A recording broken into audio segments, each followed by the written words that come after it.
realizar es este que se titula Recientes avances en la neuropsicofarmacología de los alucinógenos serotonérgicos. Este artículo, pues una de sus principales conclusiones es que una de las principales características que tienen los alucinógenos es que los efectos que tienen en el organismo pues son impredecibles, ¿no? Básicamente es una conclusión como muy vaga porque puede suceder una cosa como otra, o puedes interpretarlo de una forma como otra, pero todo el análisis que hacen neurofisifarmacológico, o sea, neurológico, fisiológico y farmacológico, se basa en el receptor de hidroxitriptamina. La hidroxitriptamina es la serotonina, que ya vimos con Javier en la clase pasada, que fue el único que asistió, ¿no? Entonces él nos puede ya conoce en qué consiste la molécula, un poquito, ¿no? Pero bueno, para explicar esto, me parece importante, y bueno, porque todo está alrededor del tema de la señalización de ese receptor, pues me parece importante explicar los fundamentos de la bioseñalización. Básicamente, en el tema de la bioseñalización, consiste en comprender cómo es que a nivel biológico, a nivel fisiológico, interpretamos nuestro entorno. El entorno lo podemos entender a través de diferentes tipos de señales, como puede ser la luz, podemos tener respuestas al contacto, a los olores, a alguna otra cosa que se les ocurra. ¿Qué otras cosas podemos? El sonido. El sonido también. Color. El sonido, el color. Pues sigue dentro de la luz, ¿no? Ah, sí. Luz, color. Bueno, que también puede ser intensidad de luz o intensidad de color. Inclusive dentro del espectro electromagnético, pues otro tipo de frecuencias diferentes, ¿no? Que a lo mejor nosotros no somos conscientes. pues sí, no podemos interpretarlas, porque por ejemplo las abejas sí, ellas distinguen diferentes tipos de ultravioletas y nosotros no, o infrarrojos también, en las áreas submarinas, por ejemplo, las que perciben el calor, interpretan las frecuencias infrarrojas. Y bueno, aquí estas señales, todas, absolutamente todas las señales, se convierten en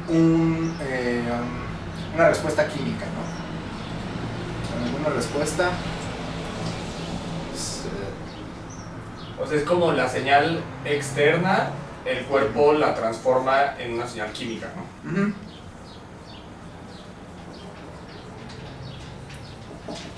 Todas, absolutamente todas se convierten en nuestras células en procesos químicos, y ya esos pues generan una respuesta celular. Es algo como que muy simple, ¿no? De ver. Ese es el proceso en general, y a este proceso de aquí, a la conversión de una señal en una respuesta celular, se le llama transducción. La transducción tiene 4 características. Todos los sistemas de transducción fisiológicos es que, bueno, una característica es que, vamos a ponerle aquí, ¿no? En mayúsculas, características. ¿Por qué vamos a tomar apuntes? No sé cómo se llama. La señal interactúa con un receptor. Es una de sus características. Otra característica es que este receptor, bueno, una vez que interactúa con la señal, se activa. El receptor activado, a su vez también va a interactuar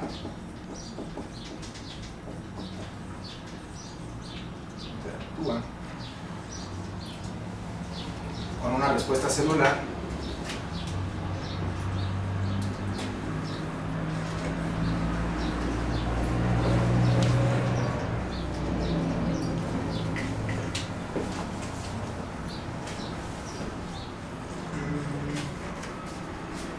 Esta respuesta celular consiste en una serie de procesos que pueden ser muy diversos, ¿no?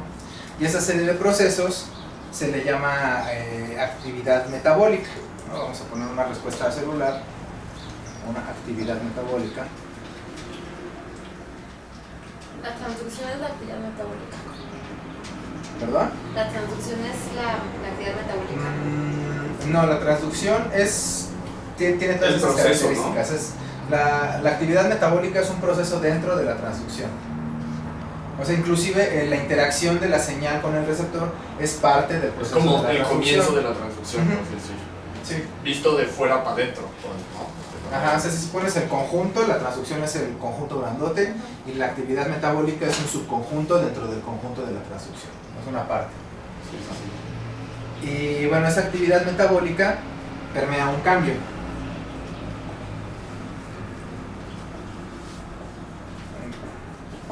Un cambio, o sea, genera cambios que vamos a llamarles respuestas, ¿no? Genera una respuesta. Y al final de ese proceso, pues se acaba la transducción y se regresa al estado anterior. Un regreso.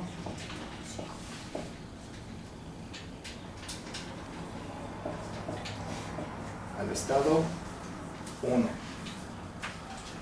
Ese regreso pues, sería como una finalización, ¿no? Por decir así, un término, vamos a llamarlo, ¿no?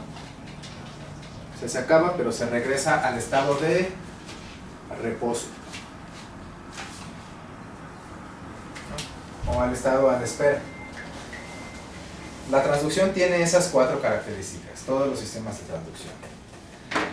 Y a su vez, los sistemas de transducción también, todos, bueno, si quieren apuntarlo o ya, ¿no? Está grabado, así que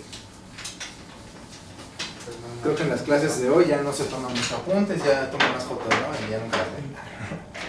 Entonces, bueno, todas la transducción, ahora ya esas son sus características, vamos a ver sus mecanismos moleculares. Sus mecanismos. Igual, todos los procesos de transducción utilizan 4 mecanismos. Yo espero un pizarrón más grande, pero entonces los enlisto.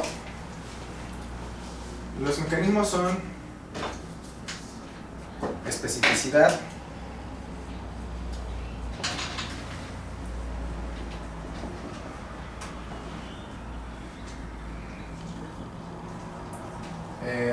amplificación, Esos son, o sea, para todos, ¿no? para todos los procesos de transducción. Todos tienen especificidad, todos tienen amplificación, todos tienen un proceso de desestabilización o adaptación. ¿Y todos los seres vivos son propensos a la transducción o solo? Todos, las bacterias, las plantas, ¿Sí? los seres superiores, sí. Y bueno, el mecanismo que vamos a ver ahorita más adelante es el de la neurotransmisión. Es un mecanismo. Que ese ya sería para seres más complejos, ¿no? Ujú. O de... Es para seres más complejos, pero el mecanismo por el cual opera también se encuentra presente en bacterias y en organismos más inferiores. O sea, en una bacteria no tiene neurotransmisión, porque para que haya neurotransmisión se utilizan células, diferentes conexiones entre células. Pero ahorita vamos a ver con más detalle que la forma en la que se transmite esa señal también está presente en organismos inferiores. Entonces es la desestabilización o adaptación.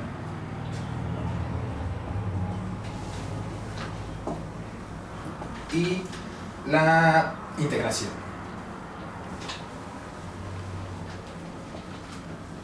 Esos son los 4 mecanismos que también están presentes en el proceso de transducción. Los anteriores eran características, ¿no? O sea, características es como el proceso más o menos como sigue.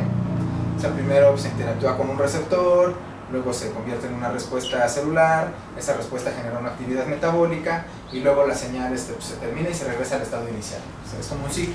Ahora, los mecanismos por los cuales sucede es que la especificidad se refiere a que le pueden llamar sustrato o señal, vamos a llamarle señal, ¿no? La señal es específica, ¿no? Esta es una señal, puede ser una onda electromagnética, puede ser una vibración en el entorno, puede ser una sustancia química también, o puede ser una modificación en la presión, ¿no? Es la señal. pero pues hay diferentes tipos de señales, ¿no? Entonces los receptores son específicos para los tipos de señales, ¿no? O sea, esta señal sí puede interactuar con este receptor, mientras que esta otra señal pues de aquí, pues no. Esta no. Este receptor no va a poder responder o no va a poder interactuar con señales que no correspondan a las señales específicas para las que está hecho el receptor. Esa es la especificidad. Y bueno, ya el receptor pues va a generar un efecto, ¿no? Efecto. La amplificación, partiendo un poquito de ese mismo esquema, vamos a hacer un poquito más chiquito. Ya una vez que interactúa su señal con su receptor, este efecto que vimos aquí puede a su vez también propagarse y generar señales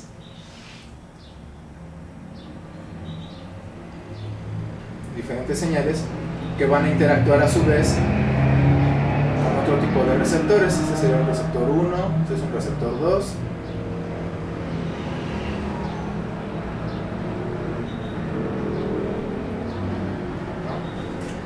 Y a su vez, cada uno de estos receptores puede generar otros efectos. Un efecto 2, pongámosle aquí. Efecto 2. Que propague nuevas señales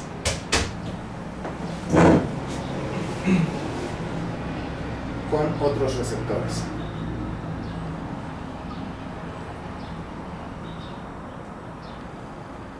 Y así. Esta amplificación, porque pues, si lo ven a partir de una señal pues, pequeñita, se puede generar una cascada, ¿no? De hecho así le llaman también cascadas de señalización, pues propagando y amplificando la señal.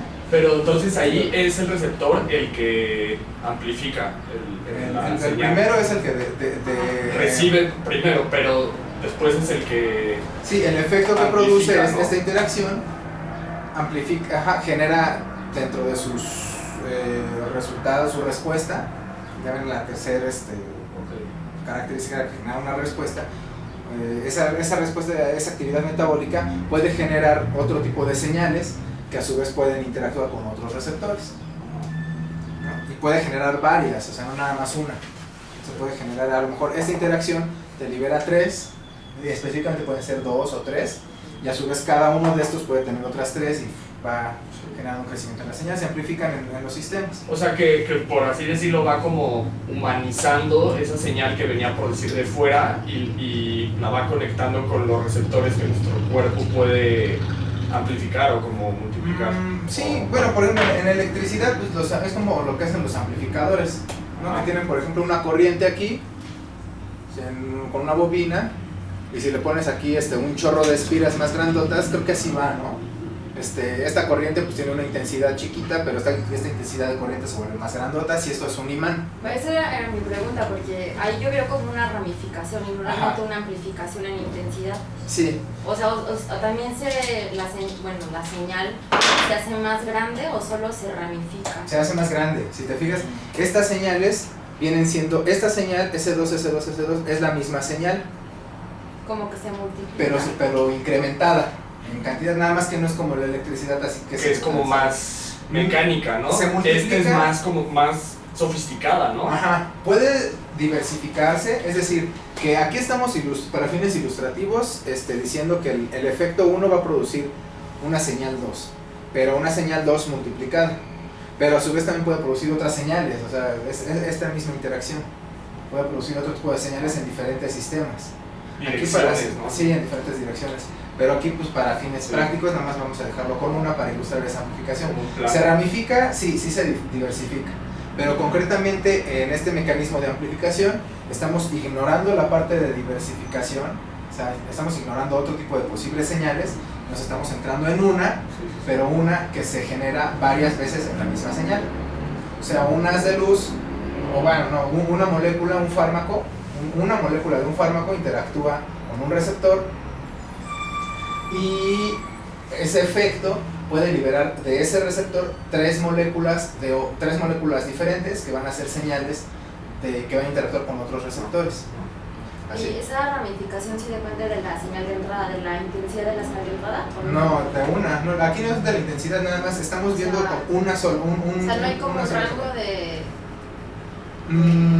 Ok, el rango puede ser, pero depende de tu número de receptores. Los receptores usualmente solo actúan con un número finito de elementos de la señal, que producen la señal. Por ejemplo, en este caso lo estoy ilustrando con uno, con una molécula. El receptor que vamos a ver hoy interactúa con dos moléculas, que es el de la acetilcolina. O sea, para que funcione necesita dos moléculas de acetilcolina, un receptor, para poder desencadenar su respuesta. Pero nada más con dos, cada uno de esos receptores nada más interactúa con dos moléculas y ya. Pero la membrana, donde están, no tiene nada más una sola unidad de receptores, sino tiene un chingo, ¿no? O sea, es como pastos, ¿no? O sea, tienen muchísimas. Y de ahí depende que pues, interactúas con muchas acetilcolinas dependiendo del número de receptores que tengas. ¿No? ¿Sí quedó? El otro mecanismo que también opera en todos los sistemas de transducción es la desestabilización o adaptación. Son saturables. Cuando una señal sí tiene mucha intensidad, y aquí con intensidad me voy a referir a que hay como mucha concentración, ya sea acá afuera, de señales, muchas, o también dentro de las respuestas. Bueno, vamos a poner la respuesta como con un cuadrito próximo. Interactúa esta señal y genera su respuesta. Pero si hay muchas, o si esta señal permanece ahí mucho tiempo y no se quita, y esta respuesta sigue incrementándose acá, o dura mucho tiempo, o se empieza a generar un incremento en la concentración de una molécula acá abajo, también existe un mecanismo como de válvula de cierre, que hace que ya esta interacción ya no corte, que ya no responde.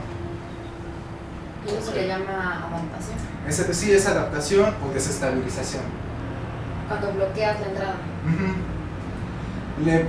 Cuando ves cinética de enzimas, bueno, cuando ves cuestiones de reacciones de enzimas, se le llama también saturación. Y aquí también puede aplicar el término de saturación, se satura la señal. O sea, es lo que nos sucede cuando estamos oliendo algo y dices, no mames, me se echó un pedo, ¿no?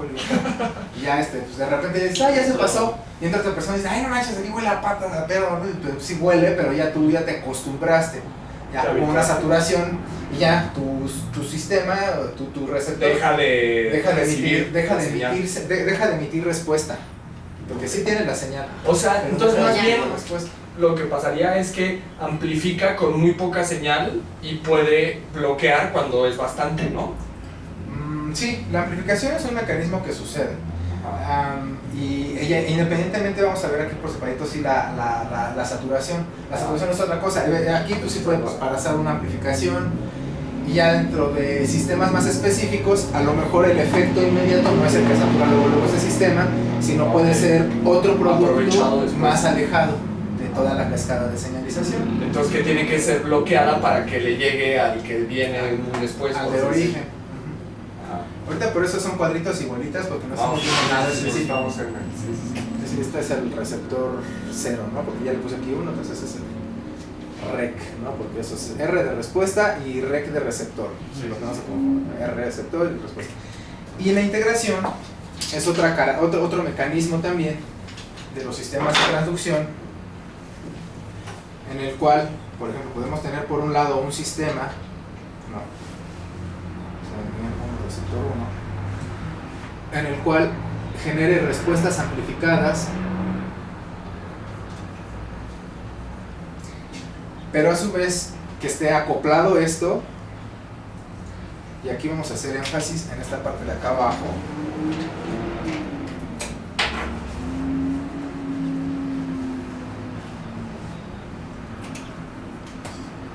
otro mecanismo, señal 2, que a la misma respuesta que amplifica esta señal, la reduce. O sea, como la contra de la amplificación. Otra señal, no la misma. o puede ser la misma también, pero con un receptor diferente. Pero no, difícilmente sería lo mismo, tiene que ser otra cosa. Pero que genera el efecto en la misma respuesta, uno lo incrementa y otro la reduce.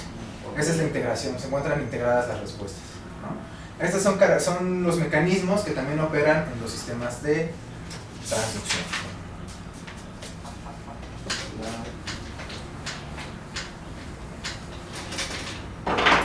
Ahora se conocen pues, seis básicos.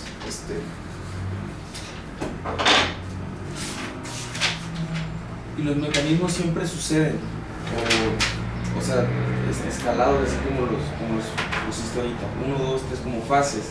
No están seriados, son cosas que pasan allí. ¿Qué pueden pasar? Lo que va seriado son las complejos, características, ¿no? lo que vimos al principio sí, pero esto es así como decir, bueno, ¿qué tiene? Como que estás describiendo qué pasa en un proceso.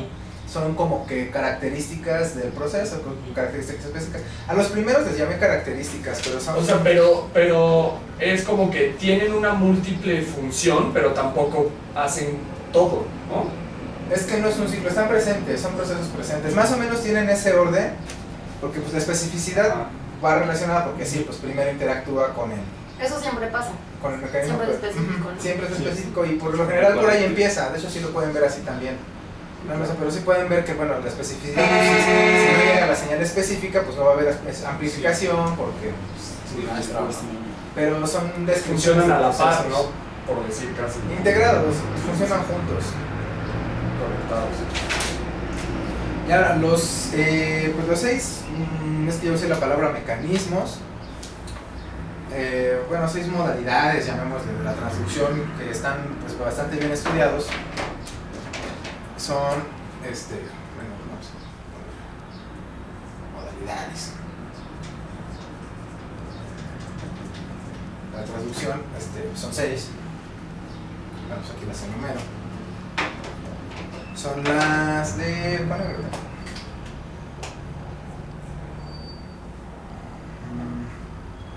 Esta se llama canales. Una es la de canales iónicos.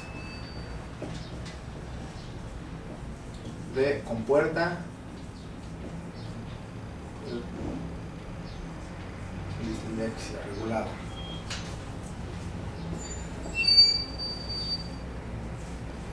Eso sí ya son cosas diferentes. O sea, ya hay una transducción que sucede a través de canales iónicos por compuerta regulada. No va a suceder por el siguiente, que sería por enzimas receptores. Pero ahí es alguna opción de esa, ¿no? Ajá.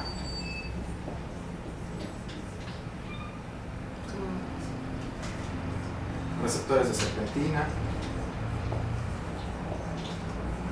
¿O esos son como los tipos de señal que se transmiten? No son tipos de señal, son mecanismos, Como el son protocolo de comunicación. modalidades, como un protocolo de comunicación de señales, o sería como, no sé, un método de aprendizaje, ¿no? Vamos a hablar de métodos de aprendizaje. Están los que son visuales, los que son auditivos, ok. o sea, alguien que aprende Son como visualmente. distintas formas de llevar. Distintas formas de hacer algo, sí. O en procesos, pues puede ser como un horneado, puede ser un batido, Pero son otras cosas, Ok. pero enfocadas a la Sí. transducción. Ok. O sea, se transduce la señal, pero son procesos diferentes. Sí. ¿No? Ok. Ya. Otro por receptores nucleares.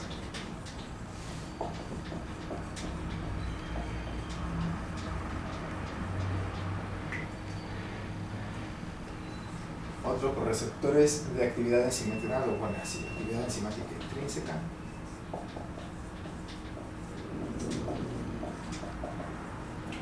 Esta parte nada más es para ilustrar la diversidad que existe en pues, la vida, ¿no? Para convertir una señal en una respuesta celular por procesos químicos.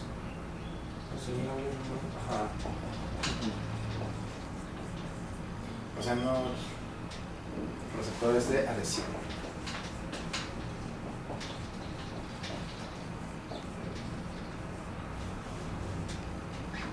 Así como nada más para tenerlos presentes.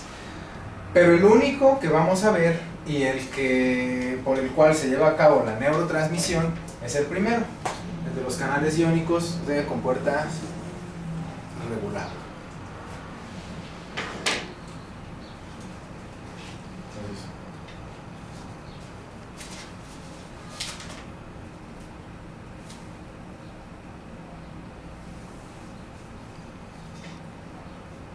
Todo esto, ¿no?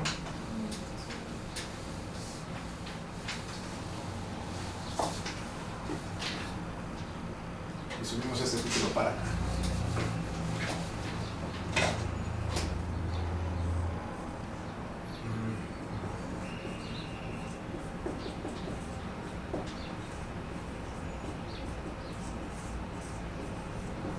Los otros son como otros tipos de Operan en señal otras- de ajá, como por decir físico, biológico, químico, algo así. Sí, la neurotransmisión es la transmisión entre células nerviosas, pero por ejemplo, para que solamente entre células nerviosas, en la que la señal, el receptor es una neurona y la señal es un neurotransmisor que vino de otra neurona.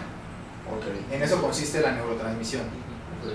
Ya por ejemplo, la forma en la que, por ejemplo, una célula percibe un olor puede ser alguno de los otros 6, de hecho no lo tengo presente en este momento.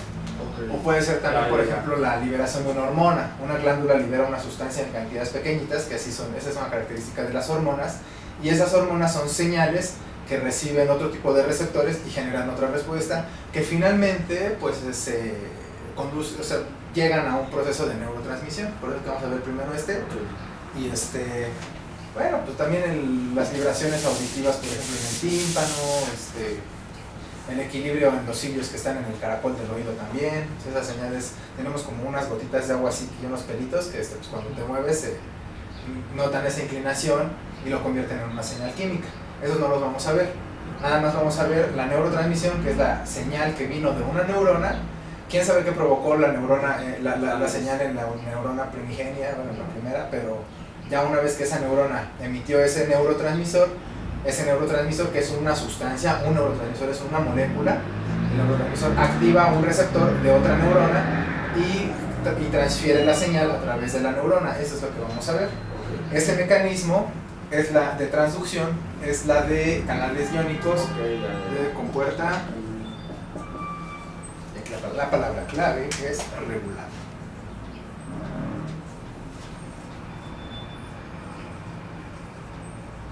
Y esto es pues una compuerta, porque las compuertas que hacen pues abren y cierran, ¿no? Abren o cierran. Y esta apertura o cierre de las compuertas, a lo mejor ahorita está muy abstracto, pero vamos a verlo con más detalle. Puede abrir o cerrar, ya sea por una unión con un ligando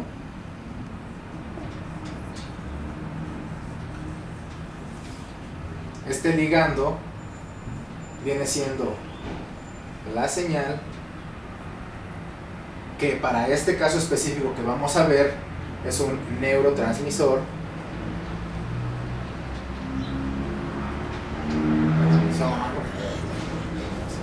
y o puede abrir y cerrar también con un cambio en el potencial eléctrico.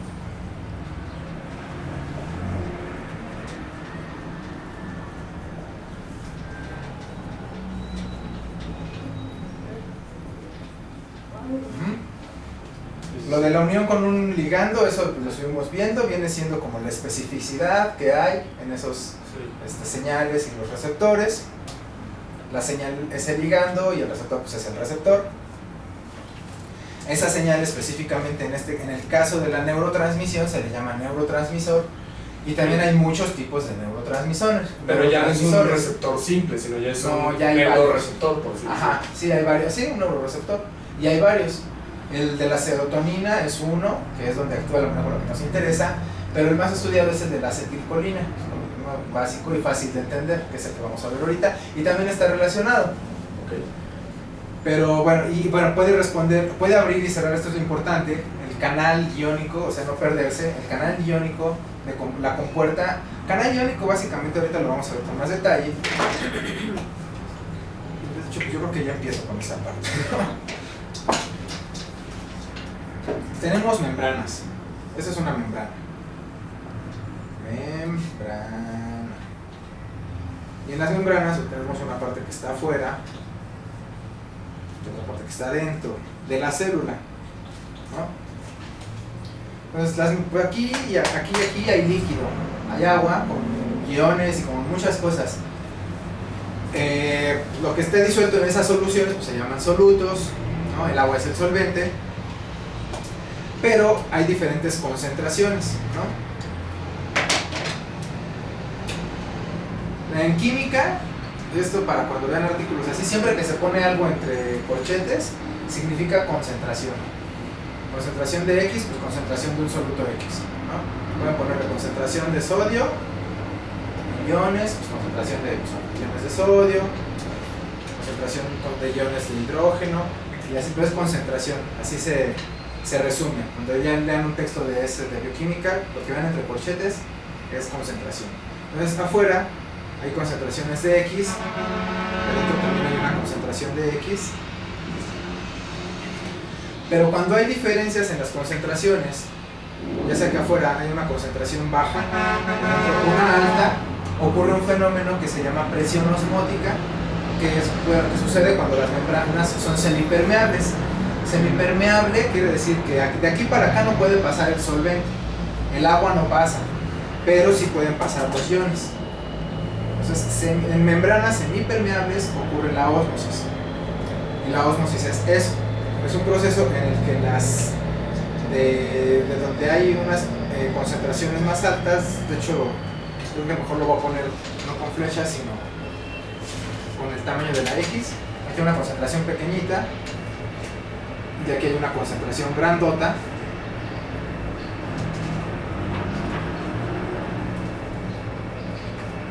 La dirección de los iones de X que va a atravesar la membrana va a ser en este sentido.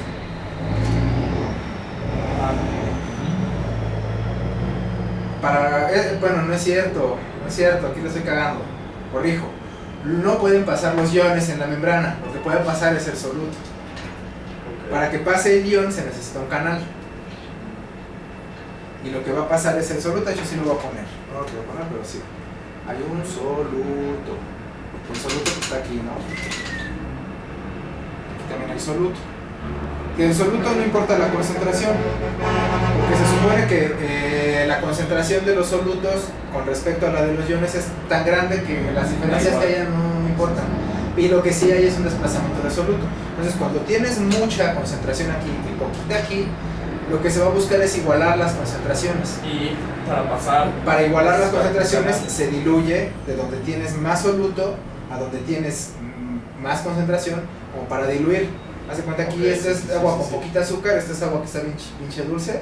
Entonces, pues para bajarle el sabor dulce, vamos a echarle agua de aquí. Pero la membrana solamente permite el paso del agua, no permite el paso del azúcar.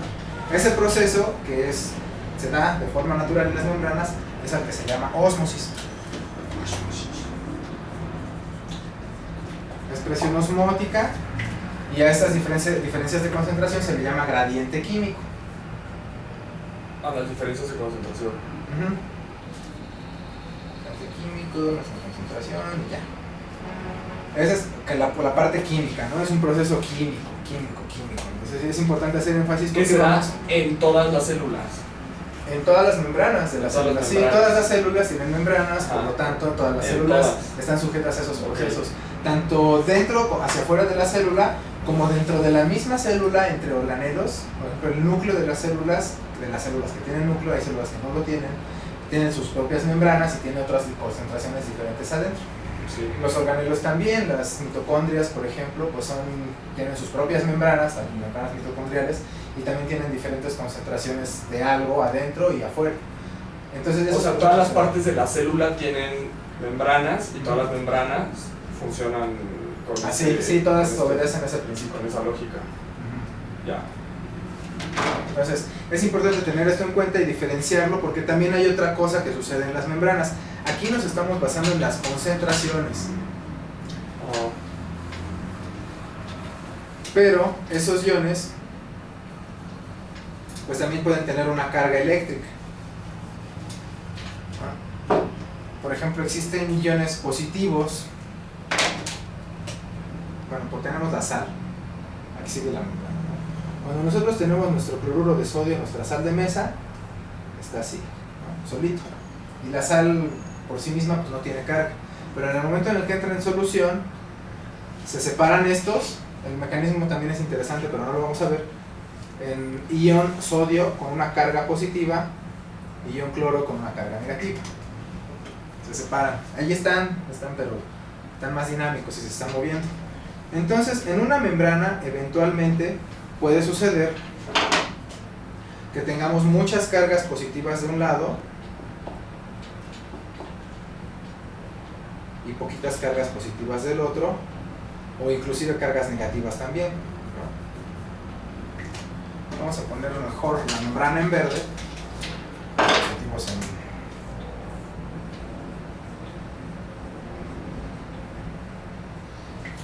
a las cargas. Y por lo general, pues al positivo le ponen rojo y los negativos en azul, ¿no?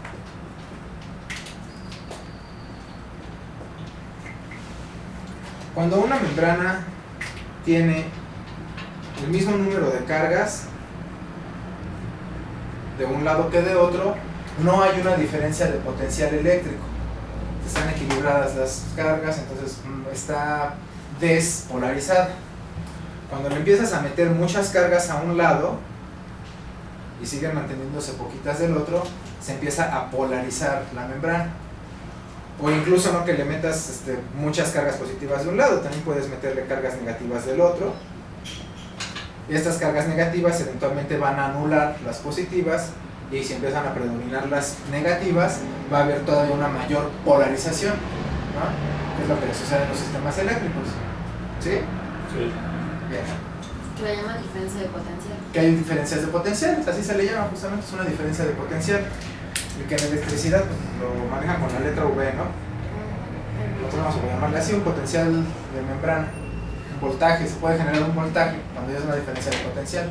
Pero eso está relacionado con la concentración de... Con la concentración de iones. Sí, de iones, pero no con la concentración de la sustancia que hay dentro y afuera. ¿El soluto? ¿El agua? No, ¿O cuál? del sodio. No. El sodio es el ion. El ion sodio. El ion sodio es el ion. De hecho, estos aquí lo puse para simplificar, pero cada uno de estos signos más puede ser un ion de sodio, por ejemplo. O puede ser un ion de que le llaman así, que esto es el ion hidrónio, que es el ácido. Los ácidos, cuando entran en contacto con el agua, forman esto, o sea, esto. Sodio más, potasio más. Y por ejemplo, dentro de los iones que tienen cargas negativas, pues está el cloro, ¿no? O sea, yo puse puras rayitas, puros signos, pero son iones, a eso me refiero, a los iones. Estos iones son los que generan esa diferencia de potencial, porque puede haber flujo eléctrico cuando hay una diferencia de potencial, electrónico, a través de la membrana. Sí, es más o menos como funcionan las pilas eléctricas un poco. O sea, cuando tú dices que se polariza, ¿te refieres a que se contraen? ¿O? No, aquí hay más cargas de un lado positivas que de otro lado, o hay más cargas negativas de un lado que de otro, o hay cargas positivas de un lado y negativas del otro. Ah, ya. Sí. Ese es a lo que me refiero. Entonces, como es un poco como la concentración, pero aquí, lo que les decía, por eso es importante hacer esa distinción. Lo que es de la concentración es por presión osmótica y por concentración. No importa la carga. En la ósmosis no importa la carga eléctrica. Ajá. Si tienes más cantidad de algo de un lado, el agua va a fluir para equilibrar esa concentración y diluirlo. Aquí no. Aquí por más que pase el agua, pues la carga va a seguir. Así se quedan polarizadas. Pues. Sí, se quedan polarizadas. Puede pasar el agua que sea y no va a cambiar la carga, suponiendo que el soluto pues no tiene carga, ¿no? O sea, pero entonces estaríamos diciendo que los dos fenómenos suceden en conjunto. Por un lado equilibra, por así decir, sí, y por otro polariza. De hecho ahorita, bueno, lo que sigue, ahorita es importante este tema. Vamos a verlo como vamos a dibujar la membrana mejor así, para que se vea bien el dentro y el fuera. Y también aquí, bueno, por convención, cuando las cargas adentro de la membrana, si adentro de la membrana tienes una carga Q positiva bueno, pues que lo pongo así, estas flechitas son de que hay mucha, ¿no? Hay mucha carga positiva. Y aquí hay una carga negativa poquita. O lo que sea, bueno, hay pocas cargas negativas. Lo que se manejan es que va a haber ¿cómo decirlo? El potencial va a ser positivo, el potencial de membranas va a ser positivo porque la resta va desde las cargas de adentro menos las de afuera, ¿no? Así es como lo vamos a manejar. Entonces van a predominar un signo positivo. En este caso, si hay más cargas positivas al interior, el signo del potencial de membrana va a ser positivo. Esa parte me cuesta trabajo explicarla, pero quiero que me entiendan. Si hay mucha carga, la dirección de la diferencia de potencial va a prevalecer. Va a restarse lo que está afuera, se le va a restar lo que está dentro de la célula, para determinar el signo del potencial de la membrana. O sea que no es positivo. Porque el potencial de membrana lo pueden restar de aquí para acá en otra dirección, pero no, vamos a restar al de acá. O sea, porque la lógica sería que la membrana mantiene lo que sabe que no hay fuera, ¿no? ¿O no sé si? Pues no, es una convención nada más, pero para pronto, cuando vean algo así, en los libros viene así, el potencial de membrana. Si un potencial de membrana es positivo, quiere decir que donde hay más cargas positivas es adentro. Y si el potencial de membrana es negativo, es porque hay más cargas negativas adentro. Ok, sí. Es así, para más fácil. Ok. Y ahora este sistema de la membrana vamos a poner, bueno, esto sí lo captaron, ya lo borré, ya no me acuerdo qué decir.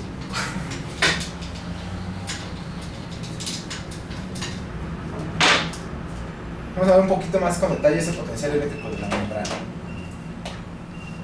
Y cómo es que se generan también. Vamos a ver, ahorita lo que vamos a ver, ese es el tema de canales iónicos de compuerta regulada. Vamos a ver cómo es que se genera esa diferencia de potencial en la membrana.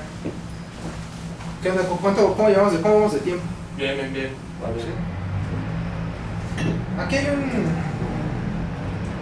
enzima, no sé si por eso, y la vamos a poner con color. Esta no la vamos a ver, este es un tema todo completamente también, pero bueno, es cómo es que se logra esa diferencia de potencial en la membrana. Okay. Esta cosa negra de aquí, hagan de cuenta que es como un túnel, ¿no? Si lo ven por arriba sería una donita. Aquí lo cortamos a la mitad y lo estamos viendo así, ¿no? Sería el todo. Entonces, a esta se le conoce como la bomba de sodio-potasio. Esa es una bomba porque funciona como una bomba no que explota, sino como una bomba que bombea. Sí. De hecho, está cagado como todas las creaciones tecnológicas provienen de la comprensión del... No mames, sí, eso es biomimética, ¿no? Biomimética, pero aparte no, entenderlo a este nivel, de veras que a ver si me mojo, no, si no estas cosas. Eso sí es cultura. Sí. Entonces, esa es la bomba de sodio y potasio. Esta es una, pues sí, es una pues fundamental. Todas las proteínas son fundamentales para establecer el potencial de membrana en las células. Porque esta bomba gasta energía, utiliza... La verdad es que también estaba en la energética, tú te lo quisiste saltar, pero bueno, hubiera sido interesante. Utiliza nuestra gasolina, que es el ATP, y se convierte en ADP. Este sí se los dibujo, porque también sí es importante tener. Está bien. ¿No? Este azúcar, bueno, si tuviera sus OHs aquí, es un azúcar, se llama ribosa.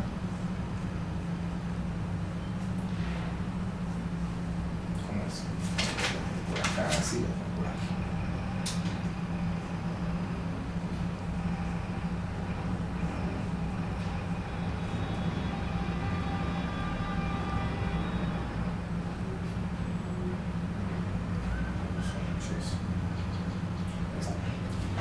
Esta es ribosa, esta cosa se llama adenina. Y en este pedacito hay un oxígeno, se le juntan 3 fosfatos, ¿no? Intercalados con oxígeno, bueno, fósforos, ¿no? OH. Y estas cosas de aquí tienen una energía muy alta. son enlaces que tienen mucha tensión. O sea, construir esto está muy cabrón, o sea, básicamente. Es esta parte de la molécula. Entonces, con nosotros comemos azúcar para regenerar esto, para producir esto, hasta aquí, para meterle un fósforo a esta parte, es que nosotros pues hacemos, pues comemos y gastamos energía, ¿no? Entonces formamos ATP y esto pues se puede transportar a través de la célula de una manera pues más o menos estable. Pero cuando lo cortas, cuando se corta este enlace, se forma ADP más fosfato inorgánico, que se pone así, se separa, y ese rompimiento genera una liberación de energía que puede ser aprovechado.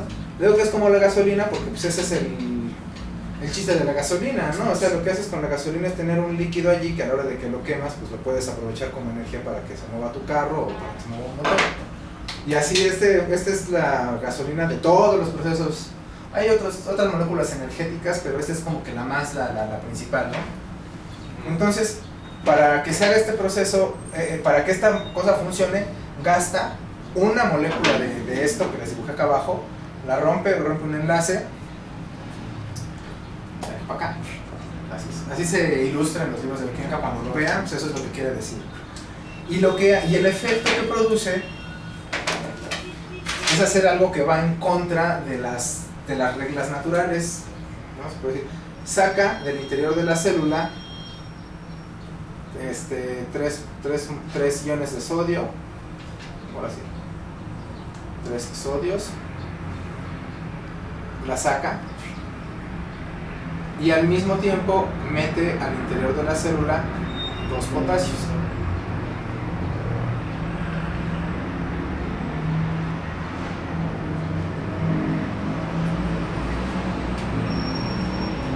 Saca mucho sodio y mete poquito potasio, pero si se fijan tienen la misma carga. No genera, bueno, genera un cambio de potencial también, pero también un cambio de gradiente, ¿no? En las membranas. Por acá, sí. ¿Y todas las bombas funcionan con sodio y potasio o solo es por ejemplo? No, esta es una específica, pues es la más común, bombas de sodio y potasio. Pero sí hay otras moléculas que mueven otro tipo de iones. Sí. Pero esta es como la más estudiada y la que más funciona. Esto lo que genera es que al ir sacando más cargas positivas de las que mete, pues va a ir generando un potencial negativo dentro de la membrana. Se va a ver un potencial negativo al interior y va a generar un potencial negativo en el exterior, ¿no? De hecho, bueno, esto es lo que hace esta bomba. Esta cosa es lo que genera la diferencia de potencial en las membranas. No nada más tienen una la célula, que si los otros tienen un chorro así como si fueran popotes, ¿no? Hasta para un tripofóbico se ve medio culero, pero así se ve. Entonces, ahora esta misma membrana, se lo voy a dibujar, ya vimos cómo es que queda. El interior de la membrana queda polarizado de manera negativa en azul, por eso lo pinto en azul, y el exterior de manera positiva. Esto es lo que hacen, ¿no? La bombita esta de sodio. Pero sí es muy importante entender eso. Saca 3 sodios, saca 3 iones positivos y mete 2 iones positivos de potasio, por lo que va generando un gradiente de potencial, un gradiente electrónico, sí, un gradiente eléctrico o electrónico, no sé qué diferencia hay de eso, eléctrico y electrónico. Creo que electrónico es de componentes, ¿no? Y eléctrico sí sería gradiente eléctrico, mejor, más correcto, sí. Gastando energía, ¿no? ATP y ADP. Pero si se fijan también, pues está metiendo potasios, entonces ¿qué va a pasar, no? Ajá. Vamos a tener acá nuestros iones. En el caso del sodio, pues vamos a ir teniendo más sodio afuera de la membrana que adentro. Entonces, por gradiente químico, no eléctrico, sino químico, la fuerza de la presión del sodio hacia acá va a ser alta. Aquí sí, eso es por lo que tuve confusión al inicio. O sea, la presión osmótica va en el sentido del soluto, va a querer pasar el agua, pero aquí esta membrana ya no va a permitir que pase ni agua ni nada. O sea, de manera espontánea. Pero la ósmosis puede ocurrir en esos dos sentidos, ya sea que el soluto diluya a donde está más concentrado, o que los iones pasen para concentrar más la parte que está más diluida. Puede ir en ambos sentidos. Entonces aquí el sodio va a querer pasar hacia acá, hacia el interior, porque vas a tener más sodio afuera. Son dos fenómenos, como la ósmosis no lo vimos como un tema aislado, pues ahí. Pero eso es lo importante que hay que conocer, ¿no? Mientras que como va a haber mucho potasio acá adentro, el potasio por gradiente meramente químico va a tener también acá bueno, aquí es alto. De sodio, aquí va a ser mucho sodio, vamos a ponerle mucho, poco sodio, del sodio. En el caso del potasio va a ser al revés, acá vamos a tener mucho potasio, que es el que está metiendo esta O sea, pero bolita. sí. Aquí poco. Sí. ¿Pero qué? No. ¿Sí? Al final, bueno, sí, ya que Ok. llegues al punto que creo que es lo que voy a preguntar. O sea, que en algún punto tiene como que tronar, ¿no? Porque, o como que pasa, o sea, cuando... Sí, pues, cuando es como si le estás sacando todo. No, lo hace y necesita gastar energía, pero también este proceso está regulado. O sea, la no, membrana genera por sí misma el potasio, ¿no? No lo genera. ¿Cómo? Ajá, porque si le estás como sacando todo el tiempo, ¿qué es? El sodio, Ok. entonces es porque lo genera por ok, sí mismo. No lo genera, no puedes producirlo de la nada, en algún momento entra, y ahí es donde funciona el fenómeno de la neurotransmisión. Ok, En algún momento entra, pues se tiene que equilibrar. exactamente, Sí, porque sí. claro, ¿no? Sí, ahorita estamos viendo nada más Estamos esta viendo como la parte parte de salida, ¿no? de cómo se polariza. Llega obviamente a un punto, de hecho el potencial de membrana más o menos, la bomba deja de funcionar cuando se alcanza una diferencia de potencial de membrana alrededor de menos 60 milivolts. Es una revelación. Cuando la diferencia de potencial es de menos 60 milivolts, Ya está, papá. ya, vale. Sí. De hecho, hice un programa en Excel, nadie trae computadora ahorita, no, pero bueno, eso se los mando después, pueden hacer ejercicios con diferentes concentraciones.